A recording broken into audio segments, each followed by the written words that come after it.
তুমি বললা তোমার কিছু পার্সোনাল কথা বলার ছিল। ঘন্টার পর ঘন্টা চলে যাচ্ছে, এভাবেই চুপ করে বসে আছো। কি বলার ছিল বলে ফেলো। আমার লাইফে আমি যেমন ছিল চাইতাম তুমি একদমই তার থেকে আলাদা, কিন্তু তাও কেন সময় আমি সবসময় তোমার কথাই ভাবতে থাকি। অনেকদিন ধরেই তোমাকে একটা কথা বলতে চাচ্ছি। তো বলো।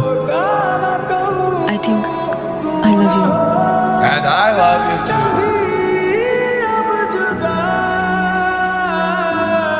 এই, ওরে ছাড়। জনি, বাকি সবাই কোথায়? সবাই সবাই কোথায় জনি? তুই আমার কত বড় ক্ষতি করছিস তুই নিজের অবস্থা। তোর জন্য আমার 200 কোটি টাকার প্রজেক্ট ক্যান্সেল হয়ে গেছে। দেখতে চাইছিলি না কেন? আজকে দেখাবো। সিঙ্গেল স্ক্রিনেও না, থ্রিডিতেও না, মাল্টিপ্লেক্স একদম লাইভ দেখাবো। তুই আমাকে মার, কিন্তু ওদের দুজনের কোনো ক্ষতি করিস না।